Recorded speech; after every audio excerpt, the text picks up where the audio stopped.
Na véspera do Natal, meu filho trancou a porta e disse: "A senhora não faz mais parte da nossa família, pode ir embora." Vi minha nora rindo nas costas dele, mas ao invés de ficar brava, apenas sorri. Entrei no meu carro velho e fiz uma ligação. 5 minutos depois, todos os convidados se levantaram da mesa e saíram. Foi uma traição que exigia justiça, e eu dei o troco virando tudo de cabeça para baixo. Antes de continuar, se inscreva no canal para não perder nossas histórias, que tocam o coração e nos ensinam sobre a vida. E me conte nos comentários de onde você está assistindo. Mãe, por que a senhora não pode ser como o Dr. Roberto?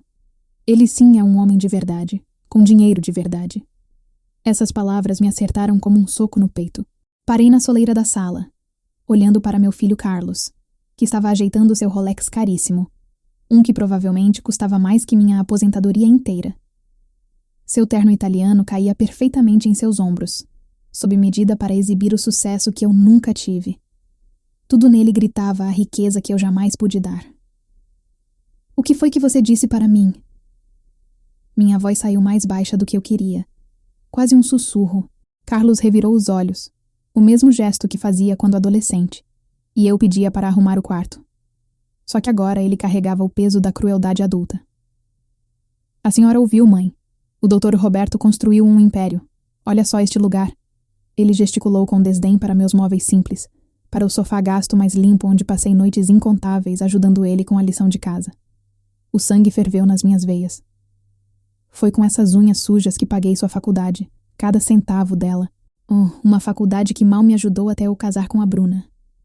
Ele endireitou a gravata de seda com precisão calculada. "O Dr. Roberto é quem me deu oportunidades de verdade, contatos de verdade. E a senhora? A senhora só me atrasou com essa mentalidade de operária." Minhas mãos tremeram enquanto eu me segurava no batente da porta. 40 anos de plantões duplos, jantares perdidos, dor nas costas, tudo se resumia a eu ter atrasado ele. "Eu me matei de trabalhar por você. E o que tenho em troca? Um filho que tem vergonha de onde veio." A risada de Carlos foi afiada, cortante. "A senhora sabe como fico envergonhado quando os amigos da Bruna perguntam sobre minha família? O Dr. Roberto é dono de metade dos prédios comerciais de São Paulo. E a senhora é dona do quê? De ferramentas velhas." Algo estourou dentro de mim. A contenção cuidadosa que mantive por 35 anos de maternidade finalmente rachou. "Fora!" Apontei para a porta da frente com o dedo firme. "Agora mesmo." "Ah, por favor, não vem com essa de mãe ofendida. Nós dois sabemos que eu já superei este lugar. Superei a senhora." Carlos caminhou em direção à porta com passos medidos, cada um ecoando desdém. "Talvez seja a hora da senhora aceitar que algumas pessoas nasceram para coisas maiores." A porta bateu tão forte que os porta-retratos da família balançaram na estante. Fiquei ali parada no silêncio súbito, contemplando o que havia acabado de acontecer. Meu filho, o menino que ensinei a andar de bicicleta, o adolescente que levei em todos os treinos de futebol, tinha acabado de descartar 40 anos da minha vida como se fosse lixo. Lá fora, sons metálicos vieram pelas janelas, passos no cascalho. Algo estava sendo arrastado pelo concreto. Emocionalmente exausta demais para investigar, me afundei na minha poltrona favorita, aquela com o pequeno furo no couro das aventuras do Carlos criança com a tesoura.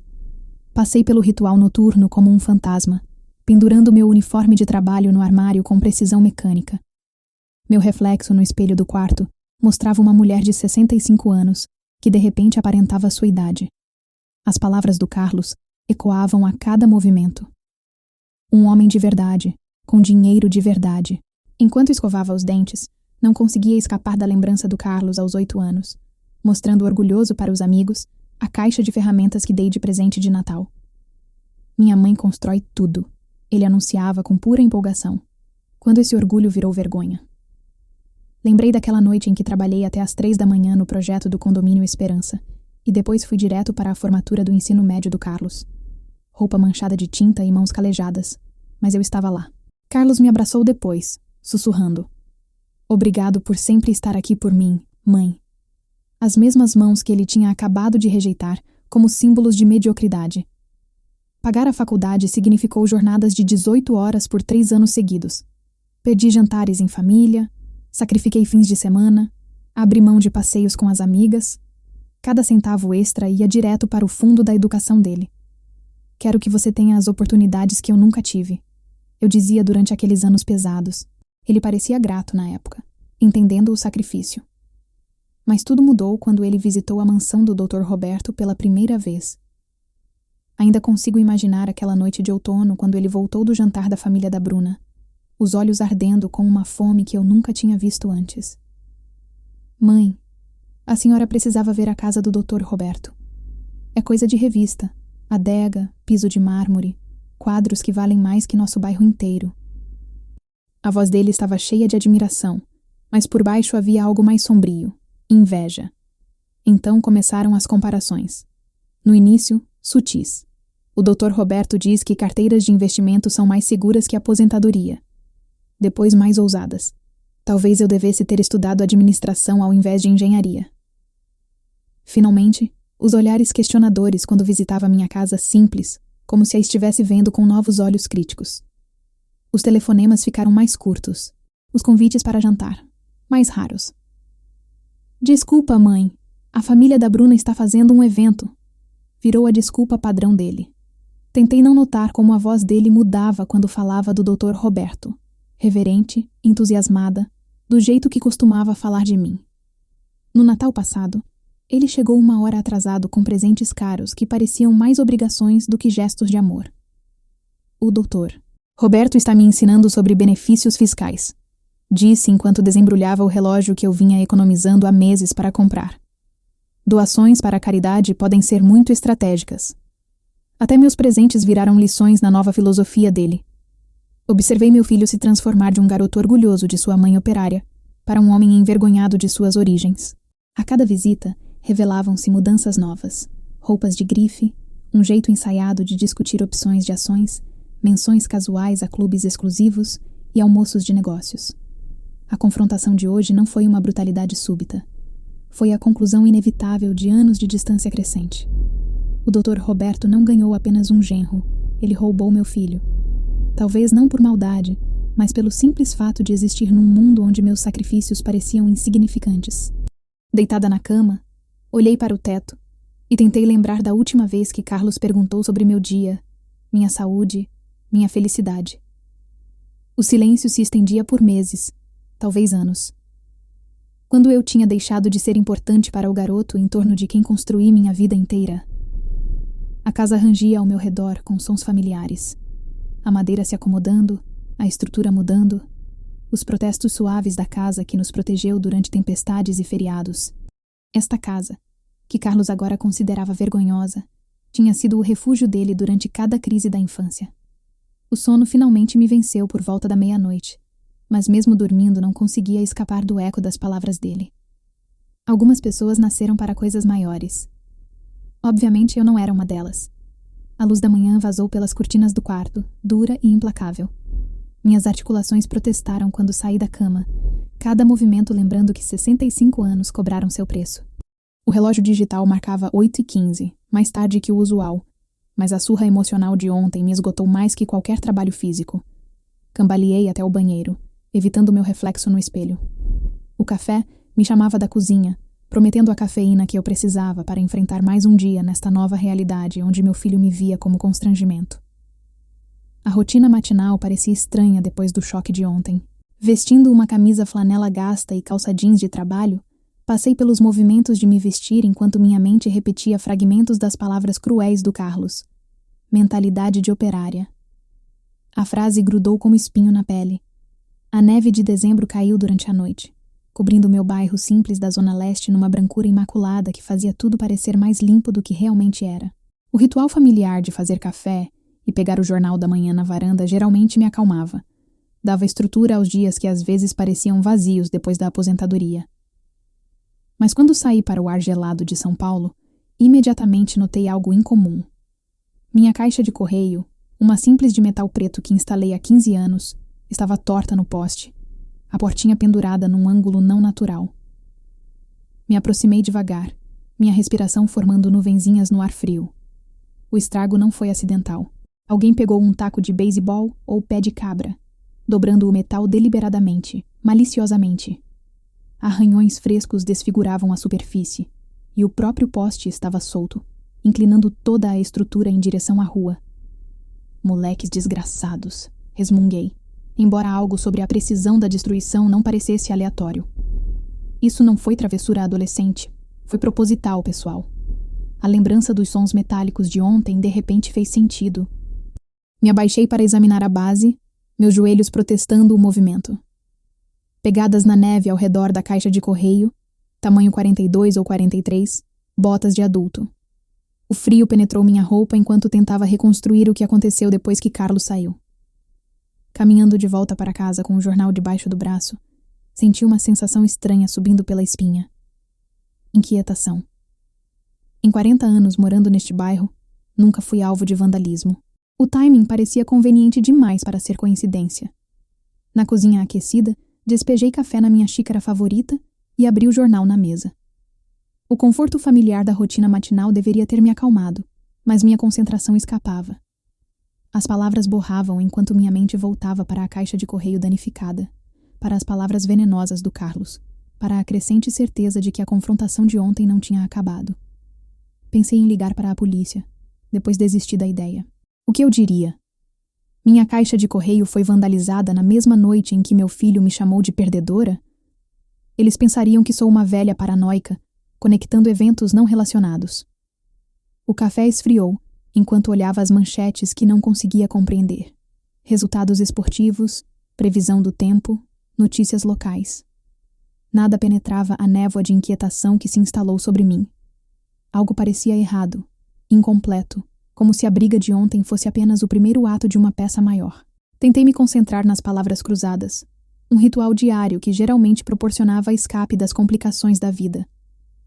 7 horizontal. Traição de membro da família. A ironia não me escapou, mas não consegui nem esboçar um riso amargo. O relógio da cozinha fazia tic-tac constante para as 9 horas. Lá fora, os vizinhos começavam suas rotinas matinais. Portões de garagem se abrindo, carros saindo das entradas, os sons normais da vida suburbana continuavam apesar da minha reviravolta pessoal. Então o telefone tocou. Olhei para o aparelho por 3 toques antes de atender, meio esperando um vendedor ou número errado. A última voz que esperava ouvir era a do Carlos. Mãe, sou eu. O tom dele carregava uma doçura artificial que me alertou imediatamente, completamente diferente da brutalidade de ontem. Carlos. Mantive minha voz neutra, não sabendo onde esta conversa iria parar. Escuta, pensei sobre o que aconteceu ontem a noite toda. Eu reagi completamente mal. As palavras fluíam suaves demais, ensaiadas demais. Falei coisas que não quis dizer e estou realmente arrependido. Minha pegada no telefone apertou. Depois de 40 anos criando Carlos, eu sabia quando ele estava mentindo, e isso parecia uma forma de arte. Você pareceu bem claro sobre seus sentimentos. Não, é exatamente isso. Eu estava estressado com o trabalho, com o dinheiro, com tudo. Você sabe como a família da Bruna pode ser. Ele riu, mas soou oco. Algo gelado se instalou no meu estômago. O Carlos de ontem tinha sido brutal, mas honesto. Essa versão parecia perigosa em sua dissimulação. Na verdade, ele continuou. É por isso que estou ligando. A Bruna e eu gostaríamos de convidar a senhora para o jantar de Natal amanhã à noite na nossa casa. Nada muito chique, só o pai da Bruna, os sócios dele e alguns outros parentes. Todos bem-sucedidos e ricos. Jantar de Natal? As palavras saíram engasgadas. O jantar é às 6. A Bruna vai fazer o Chester famoso dela. Ah, e mãe, talvez use aquele terno bonito do funeral da vovó. Primeiras impressões importam para a empresa do Dr. Roberto. A linha ficou silenciosa por um momento, e ouvi vozes abafadas no fundo. Então a voz do Carlos, distante, mas audível, como se tivesse esquecido de desligar direito. Ela realmente acreditou. A risada do Carlos foi afiada, cruel. Você ouviu aquela esperança patética na voz dela? Você é terrível. A voz da Bruna, mais divertida que desaprovadora. Embora tenha que admitir, isso vai ser interessante. O Dr. Roberto vai adorar ver o contraste entre o sucesso dele e seu pai operário. O contraste vai ser perfeito. Não esquece da herança, acrescentou Bruna. Papai precisa ver o quanto somos melhores que seu pai. Este jantar nos garante a herança e os negócios dele. Exato. No final da noite, Maria vai parecer tão patética perto da empresa do Dr. Roberto que ele vai ver o quanto nós o amamos e ninguém mais além dele. Minha mão estava tremendo tanto que quase derrubei o telefone. A complexa crueldade do plano deles me atingiu como um golpe físico. Isso não era sobre reconciliação. Era sobre me usar como acessório na manipulação deles do Dr. Roberto. Desliguei o telefone cuidadosamente, meu corpo inteiro tremendo. Eles tinham planejado isso. Não apenas um jantar, mas uma manipulação emocional, um pedido de desculpas falso, uma preparação deliberada para a humilhação pública. Meu filho não apenas me rejeitou, ele decidiu me transformar em arma. A cozinha de repente pareceu menor, as paredes se fechando enquanto a extensão total da traição dele se instalava em mim. Isso não era rebeldia adolescente ou decepção adulta. Era crueldade calculada, projetada para destruir qualquer dignidade que me restasse. Sentei pesadamente na cadeira, o jornal desabando no chão. Por vários minutos não consegui me mexer. Não consegui pensar em nada além do eco das risadas deles e do jeito indiferente como discutiam minha humilhação. Mas devagar, algo mais começou a crescer no meu peito. Não a derrota que senti ontem, mas algo mais firme, mais focado. Se eles queriam brincar com minhas emoções, se achavam que podiam me usar como entretenimento para seus esquemas, estavam prestes a descobrir que esta velha operária ainda tinha alguns truques na manga. O telefone ficou silencioso no gancho, mas minha mente já estava funcionando. Minhas mãos pararam de tremer. Mãe, a operária. As palavras se repetiram na minha mente como disco riscado. Nem mesmo minha mãe ou Dona Maria, apenas o nome da profissão, a classificação social que os envergonhava. Agarrei o braço da cadeira até meus nós dos dedos ficarem brancos, lutando contra a tontura que ameaçava me dominar. A risadinha da Bruna continuava tocando na minha cabeça, aquele som afiado de vidro quebrado, de uma jovem mulher que encontrava prazer real em planejar a humilhação de uma velha. Isso vai ser interessante, como se minha dignidade fosse teatro de jantar para o entretenimento deles. Mas foi a voz do Carlos que mais doeu. Esperança patética. Ele reconheceu o desespero no meu tom quando aceitei o convite e saboreou isso. Meu próprio filho tinha feito uma arma do meu amor por ele, transformado minha disposição de perdoar em munição para o esquema deles. Levantei devagar, minhas pernas balançando embaixo de mim. 65 anos de vida, 40 anos de maternidade, tudo reduzido a acessórios na peça teatral do Dr. Roberto. Eles não estavam apenas me rejeitando, estavam planejando fazer um circo da minha origem operária. Uma foto na geladeira chamou minha atenção. Formatura do ensino médio do Carlos. Nós dois sorrindo ao lado do diploma dele. Trabalhei 18 horas por dia para pagar as mensalidades daquela escola particular. Agora ele queria usar meus sacrifícios como prova da própria superioridade. Algo fundamental mudou no meu peito. Não a tristeza devastadora que senti ontem, mas algo mais firme, mais centrado. Meu pai me ensinou que o valor de uma pessoa não se mede pela conta bancária, mas por como responde quando a vida a derruba. Você pode ficar lá no chão e aceitar, ele disse depois que os valentões do bairro me encurralaram quando eu era criança. Ou pode levantar e mostrar quem você realmente é. Fui até a janela da sala e olhei para minha caixa de correio danificada. O vandalismo de repente fez sentido perfeito. Guerra psicológica projetada para me deixar vulnerável ao convite do jantar. Eles tinham orquestrado cada detalhe, desde o estrago da propriedade até o pedido falso de desculpas, construindo para o grande final amanhã à noite. Mas cometeram um erro crítico. Assumiram que eu permaneceria no escuro sobre o plano deles. Fui até a gaveta da escrivaninha, onde guardava números de telefone importantes. O Dr. Roberto tinha me dado seu cartão de visita no ano passado, na festa de aniversário do Carlos, um gesto de respeito entre sogros. Liga quando quiser, Maria. Devíamos nos conhecer melhor. Apreciei a franqueza dele na época, sua falta de pretensão apesar da riqueza óbvia. Agora aquele cartão representava algo completamente diferente. Uma oportunidade. Minha mente de engenheira começou a analisar a situação com precisão mecânica. Eles queriam me humilhar na frente do Dr. Roberto para demonstrar a superioridade deles e garantir as perspectivas de herança. Mas e se o Dr. Roberto descobrisse sobre a enganação deles com antecedência? E se descobrisse que a filha e o genro estavam manipulando ele para crueldade contra um membro idoso da família? O Dr. Roberto não construiu seu império empresarial tolerando desonestidade. Pelas nossas conversas breves, reconheci um homem que valorizava a integridade acima de carreira social. Ele não teria apreciado ser usado como participante involuntário de abuso psicológico. O número de telefone parecia pulsar com possibilidades, enquanto segurava o cartão. Uma conversa poderia mudar tudo. Não exatamente vingança, mas justiça, garantindo que esquemas manipulativos encontrassem consequências apropriadas. Conferi o relógio da cozinha. 9 da manhã. O doutor Roberto já estaria no escritório, provavelmente revisando contratos ou planejando estratégia de negócios. Boa hora para ligar para um colega empresário, mesmo uma aposentada. Pela primeira vez desde que Carlos saiu ontem, senti algo além de dor e confusão. Propósito, direção, confiança de que não seria vítima de ninguém, nem mesmo do meu próprio filho. Encontrar o cartão do Dr. Roberto demorou mais que esperado. Arquivei cuidadosamente em meu organizador de mesa, sanduichado entre documentos de seguro e informações de garantia, uma organização precisa que me serviu bem por décadas de projetos de engenharia.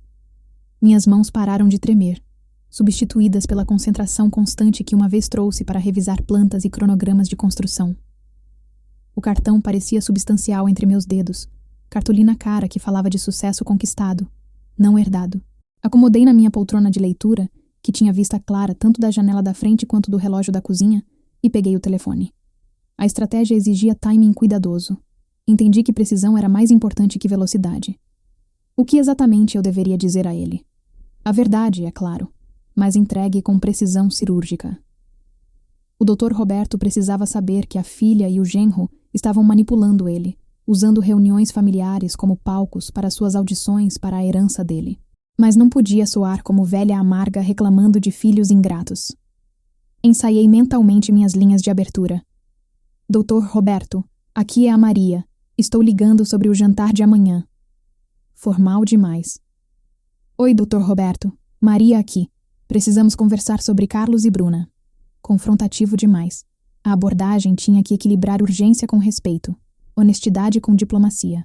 Os fatos eram simples. Acidentalmente ouvi uma conversa que revelou as verdadeiras intenções deles para o jantar de amanhã. Planejavam me humilhar na frente dele para demonstrar superioridade e avançar suas perspectivas de herança. Até danificaram minha propriedade para me abrandar psicologicamente.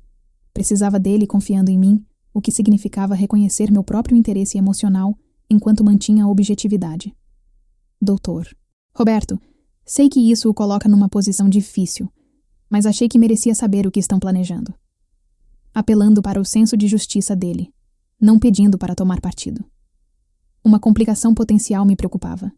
E se Bruna estivesse com ele? Cafés da manhã pai e filha não eram incomuns em negócios familiares. Precisava estar preparada para oferecer ligar mais tarde se o momento não fosse apropriado para a conversa privada.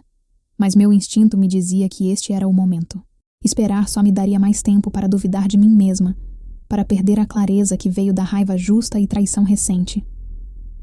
O Dr. Roberto me impressionou como alguém que valorizava a franqueza, que preferia lidar com problemas de frente em vez de deixar apodrecer. Voltei para o telefone, cartão na mão, e respirei fundo. Esta conversa determinaria se amanhã à noite seria o triunfo deles ou a queda deles, se a justiça prevaleceria sobre manipulação, se a velha operária conseguiria superar as crianças privilegiadas que me subestimaram. Os números pareciam familiares sob minhas pontas dos dedos, enquanto discava. Memória muscular profissional de décadas de ligações importantes, negociações de contrato, consultas de emergência, cada número deliberado, proposital, irreversível. O telefone começou a tocar. O doutor. Roberto atendeu, e contei tudo sem esperança de que acreditasse em mim. Mas, surpreendentemente, o que contei o chocou, e ele não escondeu a confusão e raiva. Contei meu plano, e ele concordou em me ajudar. À noite seguinte, dirigi pelo bairro nobre de Alphaville, que parecia surreal para mim. Mercedes e BMWs alinhavam as ruas curvas como joias caras exibidas em veludo. Luzes de Natal piscavam de mansões que podiam abrigar 3 famílias do meu tamanho, cada uma testemunho de riqueza que nunca pude imaginar. A casa do Carlos ficava no final de um condomínio fechado, sua fachada de pedra iluminada por holofotes estrategicamente posicionados. A Bentley preta do Dr. Roberto dominava a entrada circular, cercada por outros carros de luxo que provavelmente custavam mais que minha aposentadoria anual. A cena parecia capa de revista intitulada Como vive a elite? Estacionei meu Corsa modesto ao lado de um Porsche reluzente. O contraste quase cômico. Pelas janelas frontais enormes, podia ver silhuetas se movendo pela sala de jantar elegante. Os sócios do Dr. Roberto, sem dúvida, espectadores para a humilhação planejada de hoje à noite. Conferindo minha aparência no retrovisor, alicei a gravata e ajeitei o paletó. O mesmo terno azul marinho que usei no funeral da minha mãe parecia decente o suficiente, embora parecesse gasto perto das roupas de grife lá dentro. Era exatamente com o que Carlos e Bruna contavam. Mas enquanto caminhava pelo caminho de pedra imaculado, meus passos eram confiantes, minha respiração calma. Que eles tivessem um momento de triunfo. A justiça tinha costume de chegar quando menos esperada. Antes que pudesse alcançar a campainha, a porta da frente se abriu com precisão teatral.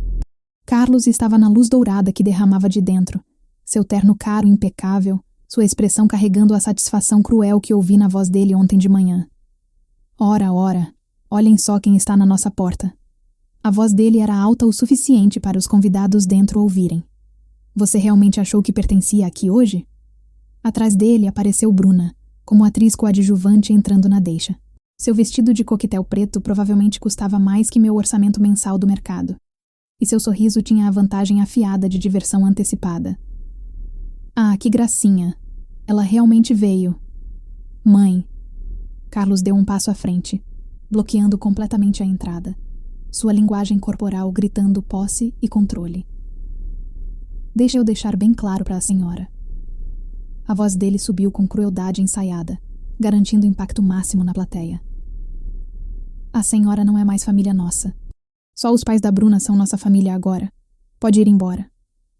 As palavras atingiram o ar frio como golpes físicos, projetadas para ferir e humilhar.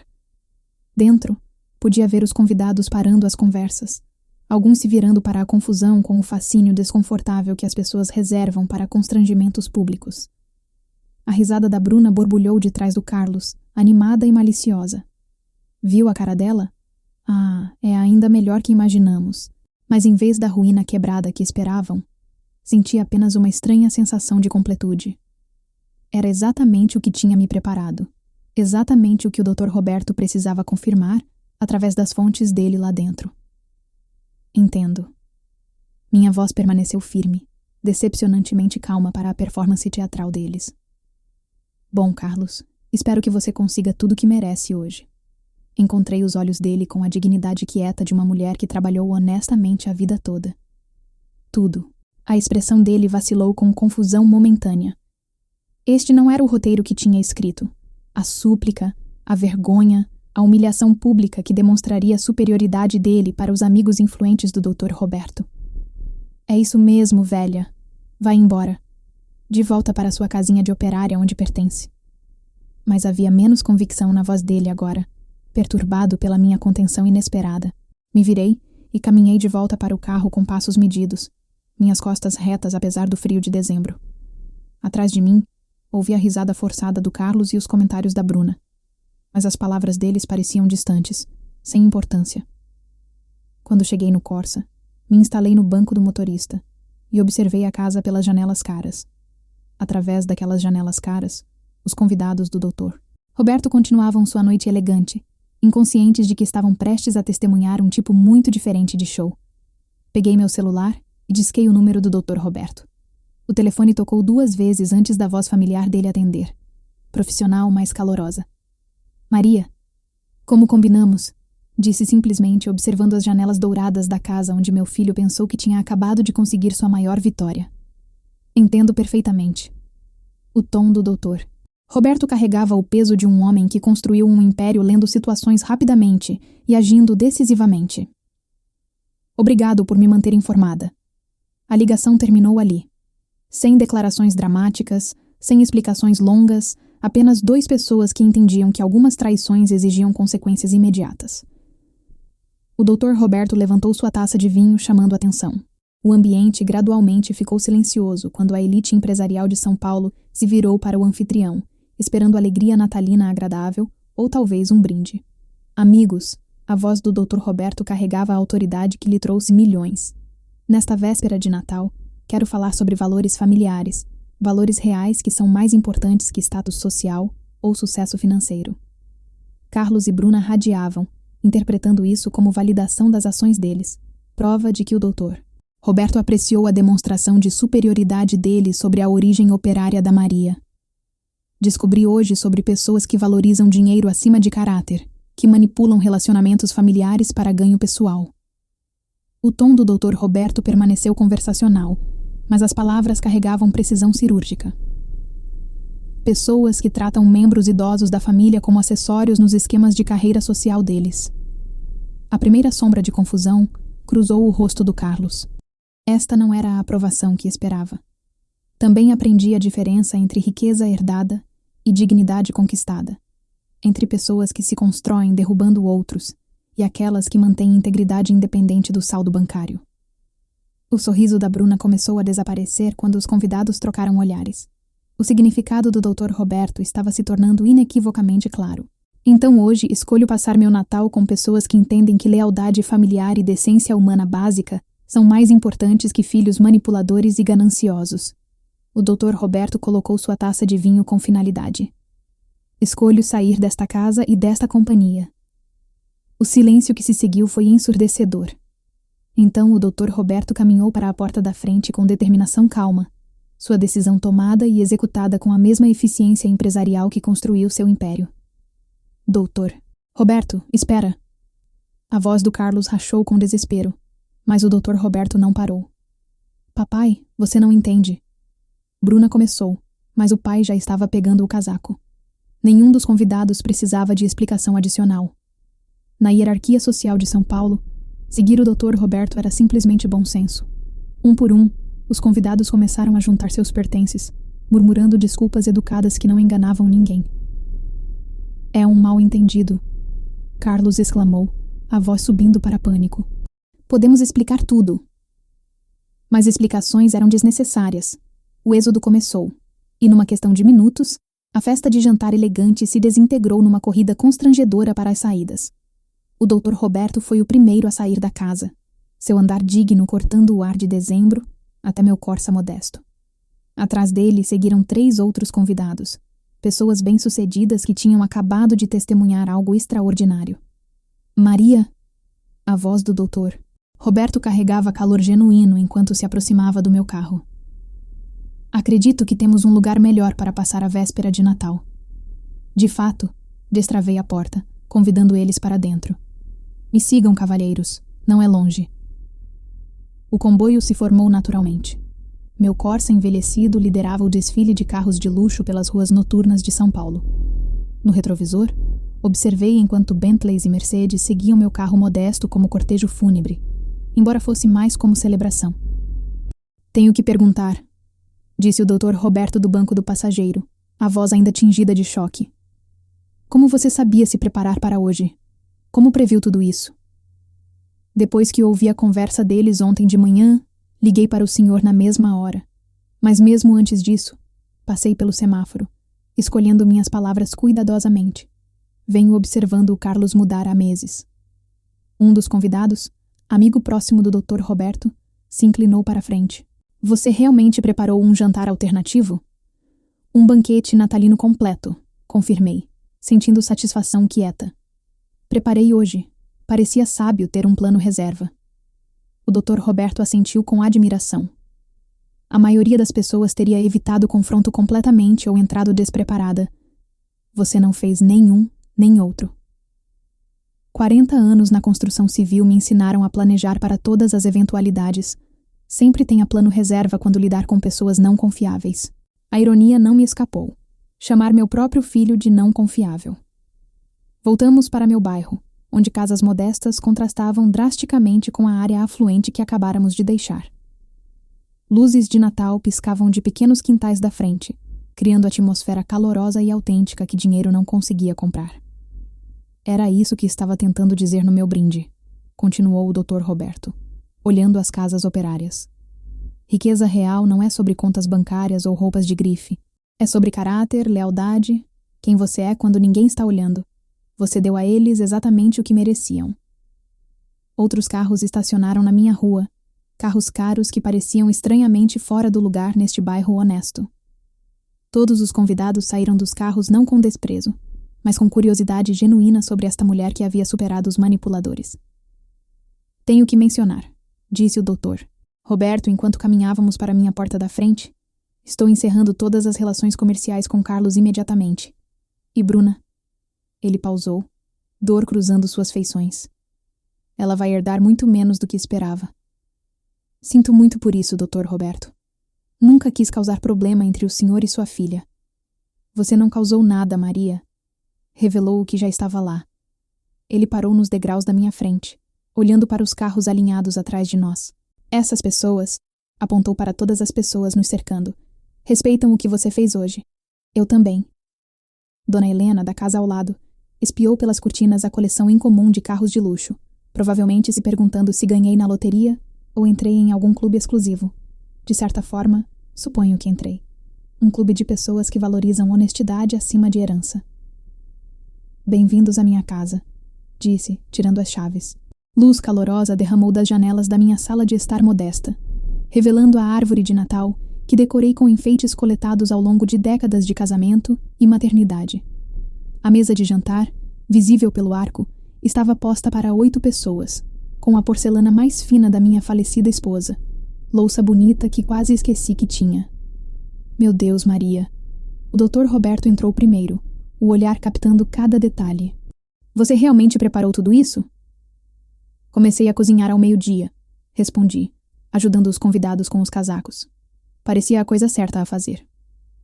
A casa cheirava a chester assado, farofa e torta de maçã. Aromas que falavam de feriado real, não performance social. Na minha cozinha, os pratos esperavam no balcão, tudo perfeitamente cronometrado e pronto para servir.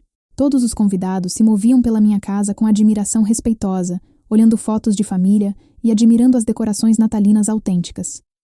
Eram pessoas bem-sucedidas, parentes e sócios do Dr. Roberto, acostumados com luxo, mas pareciam mais confortáveis aqui do que na exibição cara do Carlos. Parece Natal, comentou um deles, se acomodando na minha poltrona favorita. Natal de verdade, não alguma matéria de revista. Comecei a trazer pratos da cozinha. Chester dourado, cortado e arranjado nas travessas.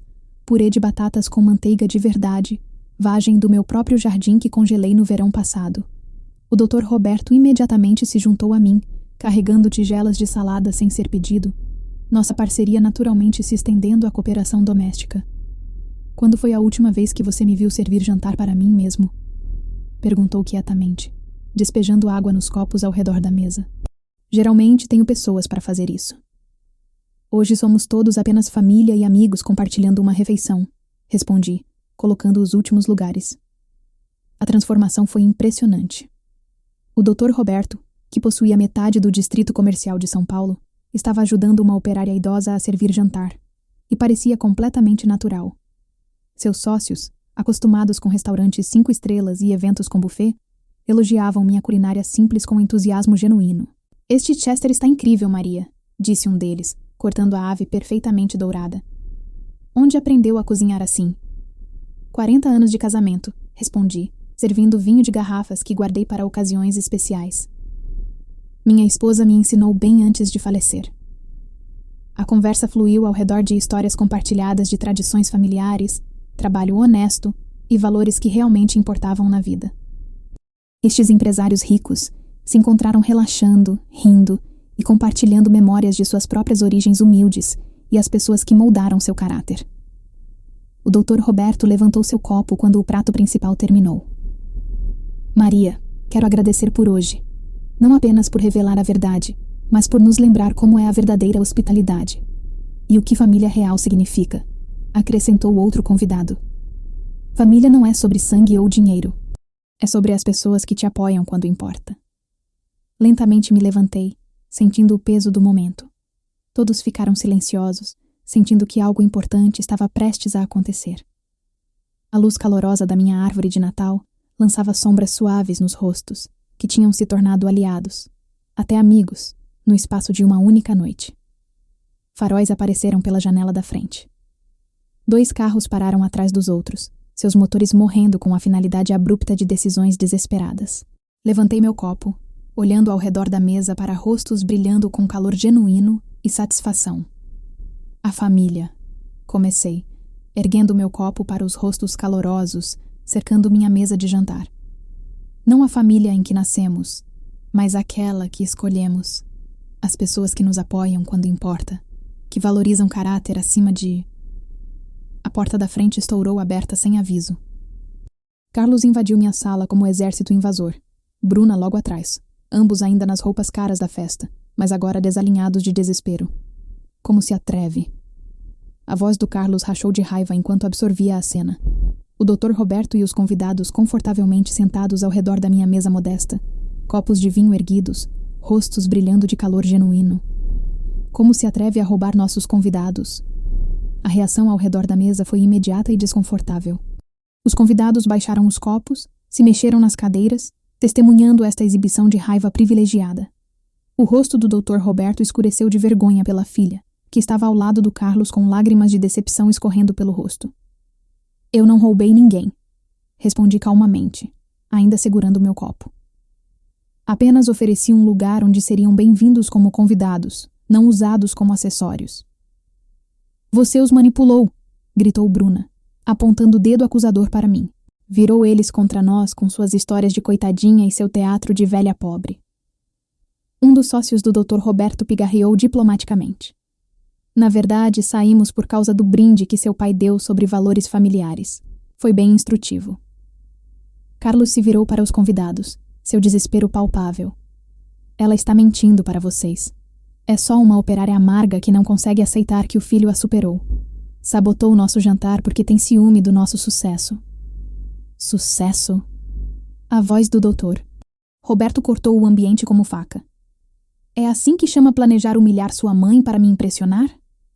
Bruna correu para o pai, se ajoelhando ao lado da cadeira dele. Papai, por favor, você não entende. Estávamos tentando mostrar o quanto amamos você. Usando Maria como alvo de ridículo? A voz do Dr. Roberto carregava a frieza de decepção total. Planejando a humilhação pública dela como entretenimento? Não foi assim. Carlos insistiu, mas sua voz faltava convicção. Só queríamos mostrar o contraste entre... O ambiente ficou silencioso, exceto pelos soluços abafados da Bruna. Ao redor da mesa, rostos mostravam mistura de simpatia pela minha situação e nojo pelo comportamento do jovem casal. Eram pessoas bem-sucedidas, que entendiam o valor do caráter e tinham testemunhado sua ausência completa.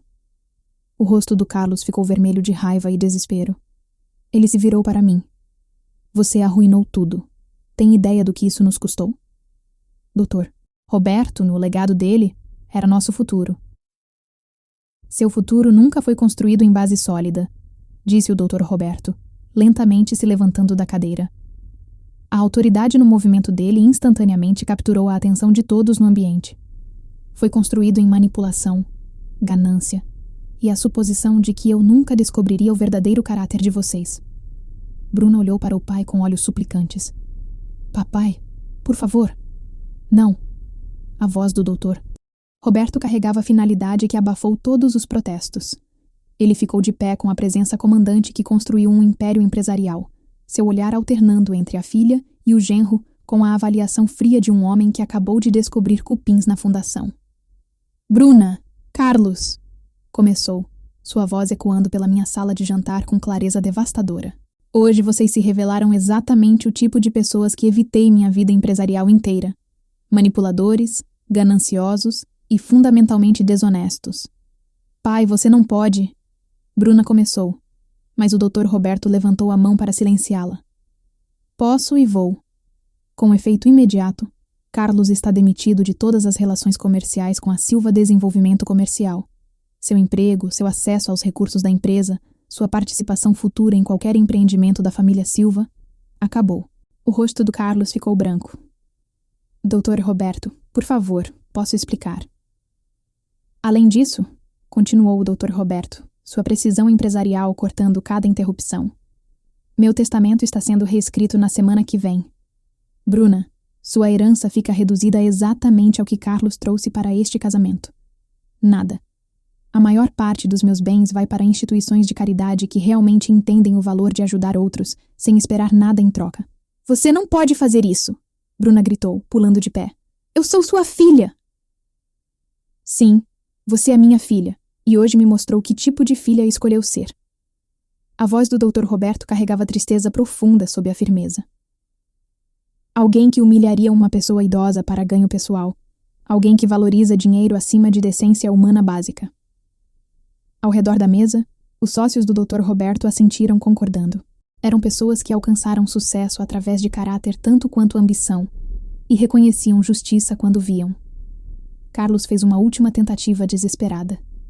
É tudo culpa dela. Apontou para mim com mãos tremendo. Ela virou você contra nós. Envenenou sua mente com mentiras. Maria me contou a verdade, respondeu o Dr. Roberto simplesmente. Algo que vocês dois parecem incapazes de fazer. Lentamente me levantei, sentindo o peso da justificação, mas também a responsabilidade que ela carregava. Carlos, sinto muito ter chegado a isso. Sinto mesmo. Mas você escolheu este caminho quando decidiu que meu amor por você era algo para ser explorado, não valorizado. Guarda sua simpatia falsa. Carlos sibilou, mas sua voz estava quebrando. Você arruinou nossas vidas. Não, disse quietamente. Vocês fizeram isso sozinhos. Só garanti que as consequências finalmente alcançassem suas escolhas. Bruna agarrou o braço do Carlos, puxando ele em direção à porta. Vamos embora. Não precisamos deles. Não precisamos de nenhum deles. Mas mesmo enquanto falava, a realidade estava se instalando. Sem os negócios do Dr. Roberto, sem a herança dele, sem as conexões que tinham acabado de afastar, restava muito pouco exceto um ao outro, e as consequências das ações deles. Saíram sem palavra, a porta da frente se fechando atrás deles com a finalidade do fim de um capítulo. O silêncio que se seguiu pareceu diferente da tensão constrangedora da presença deles. Era o silêncio da justiça feita, da ordem restaurada. O Dr. Roberto se sentou pesadamente, de repente parecendo seus 65 anos. Maria, devo um pedido profundo de desculpas. Não apenas pelo comportamento deles, mas por não ter visto antes. Nenhum pedido de desculpas necessário, respondi, me acomodando de volta na cadeira. Às vezes vemos o que esperamos ver nas pessoas que amamos. Um dos convidados ergueu seu copo novamente. Aos verdadeiros valores familiares e às pessoas que vivem por eles, em vez de apenas falar sobre eles. E às segundas chances, acrescentou o Dr. Roberto, olhando ao redor da mesa com entusiasmo genuíno. Às vezes, a família que precisamos não é aquela em que nascemos, mas aquela que temos sorte de encontrar. Ergui meu copo uma última vez, olhando para os rostos que tinham se tornado amigos através do cadinho desta noite estranha. A véspera de Natal, disse simplesmente. E por me lembrar que caráter, não riqueza, torna a vida rica. Lá fora, neve começou a cair sobre o bairro quieto, cobrindo as pegadas daqueles que foram embora e abençoando aqueles que decidiram ficar. Se você gostou desta história, deixe seu like, se inscreva no canal e compartilhe suas impressões nos comentários. Para ouvir a próxima história, clique no vídeo sugerido. Obrigada por assistir.